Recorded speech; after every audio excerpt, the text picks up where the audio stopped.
Thank you for tuning in to another episode of the Business Minute. My name is Sirr, and I'm here joined by Miss Shameck'o Barren. And how are you today, ma'am?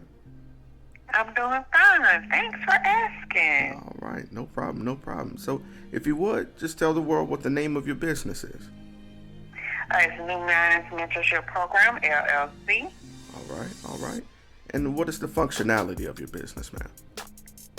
We are a youth mentorship and business empowerment organization. We host affordable workshops and seminars for youth centered around personal, educational, and social development. Just some of the workshops we've had so far include those about self-esteem, etiquette, social skills, just to name a few. We've also had some business empowerment seminars for youth and upcoming entrepreneurs. Okay. Sounds like I may need to attend.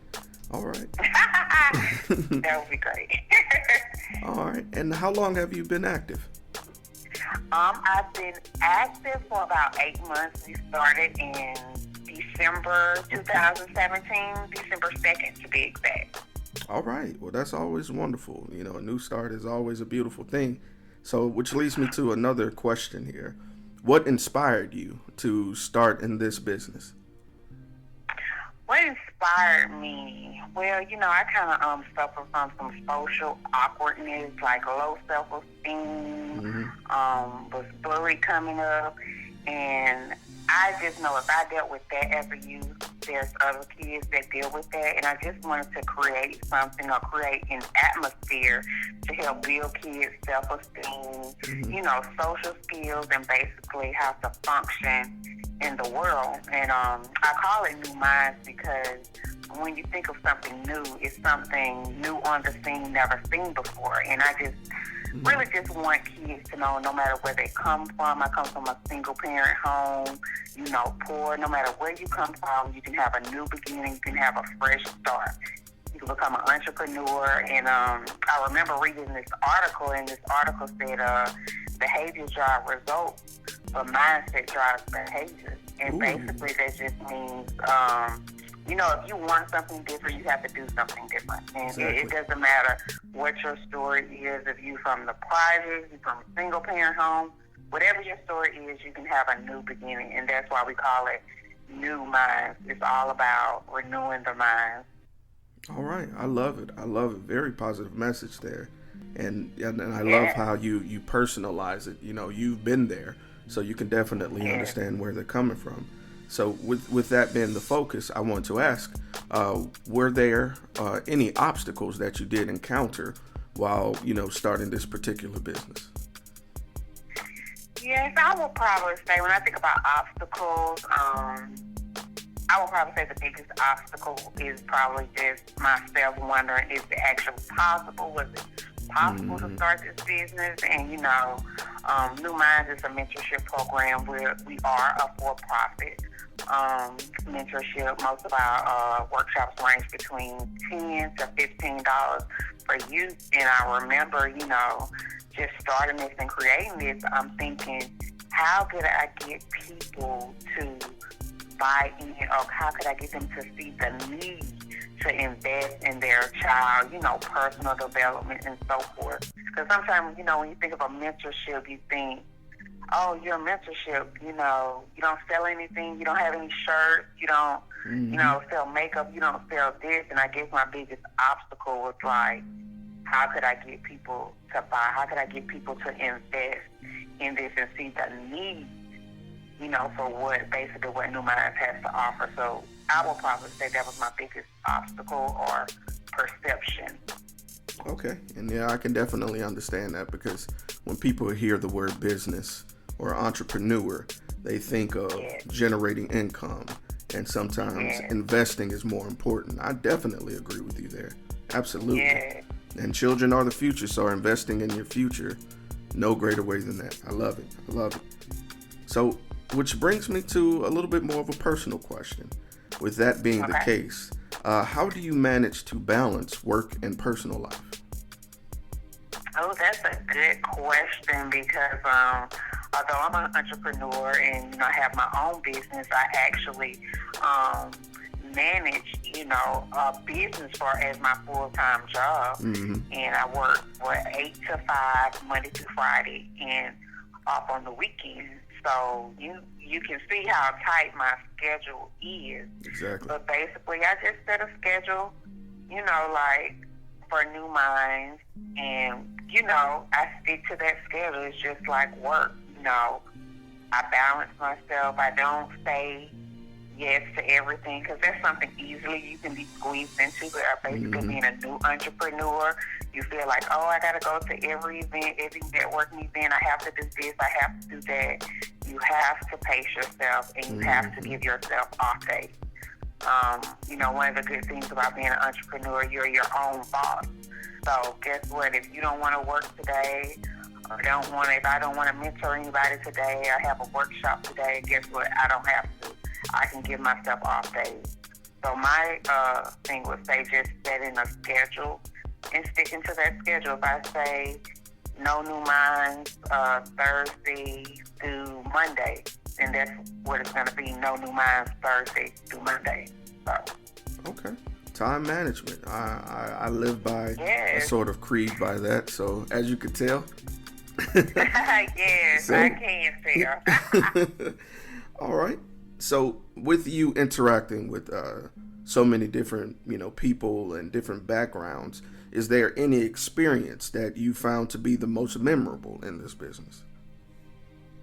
Yes, I actually have two. I would say my first experience, even though entrepreneur, it can be a lonely journey. It can be something, you have to do on your own. But one thing I can say, if you do the work and if other people see you doing the work, there will be so many people that will help you.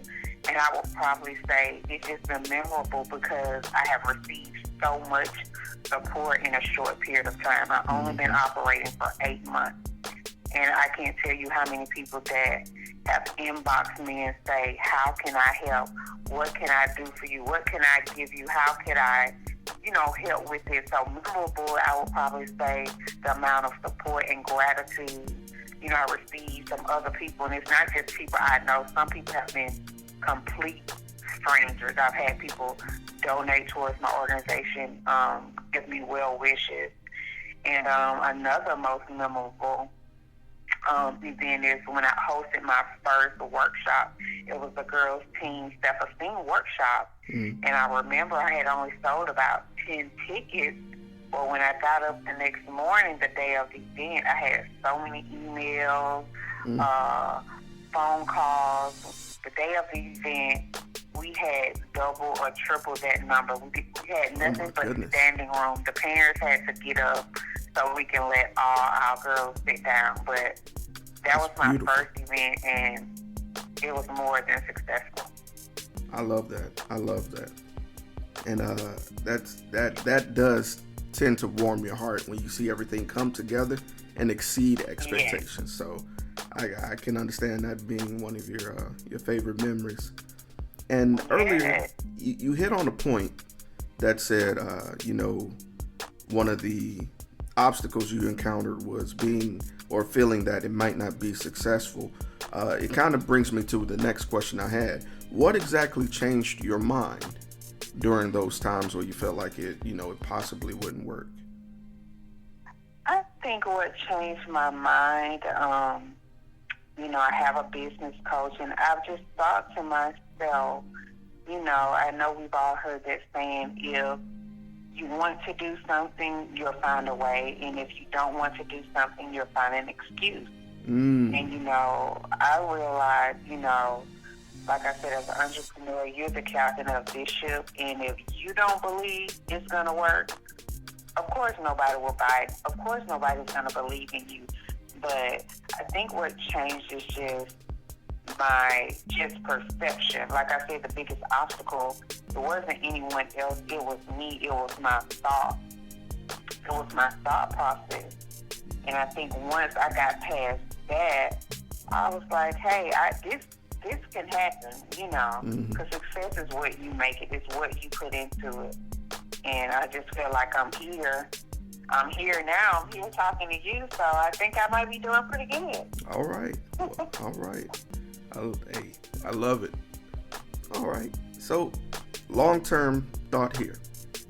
Where do you see your business, or where would you like to see your business more specifically, in the next 1 year, 3 years, and 10 years, respectively?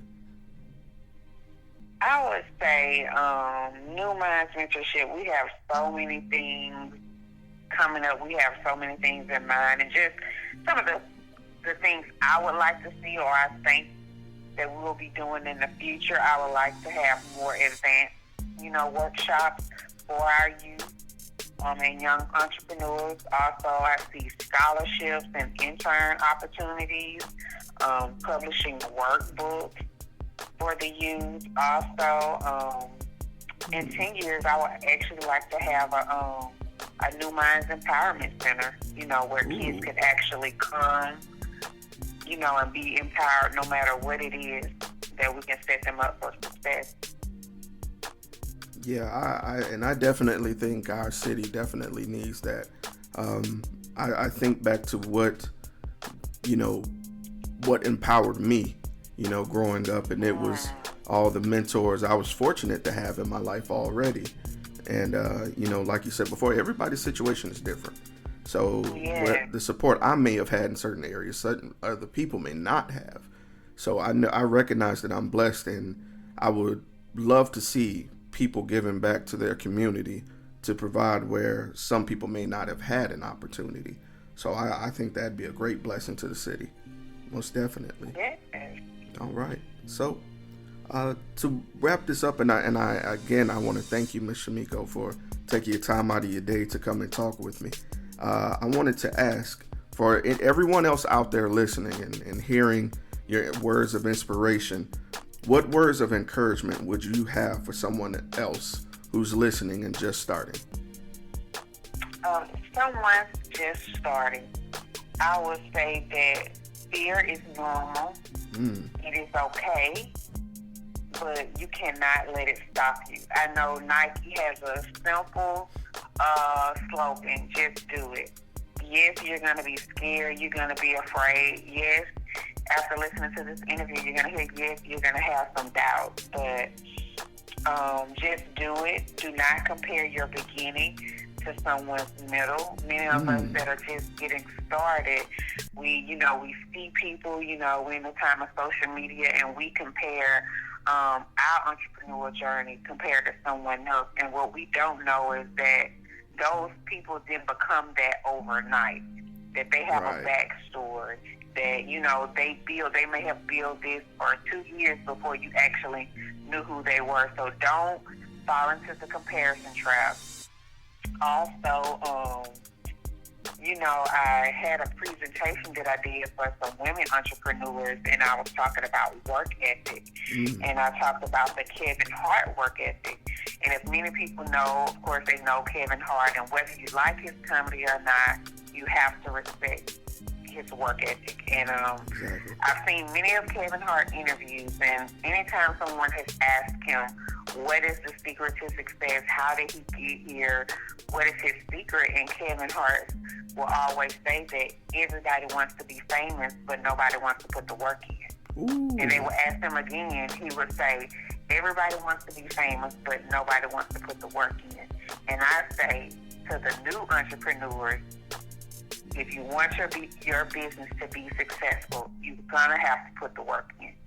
It's your business, it's your vision, and you're going to have to do the work. And guess what? As long as you put in the work, your business will be successful. Yes, ma'am. All right. Message taken. Hey, you spoke to me. Well, Miss Barren, again, I thank you. And on behalf of 2020 Podcast, I thank you again for allowing us to share your story. And again, to everyone out there, if you'd like to come on the show and have your story told, please contact us. We'd love to tell your story. Miss Barren, it's been a pleasure. God bless. Thank you. Thank you. It's been great.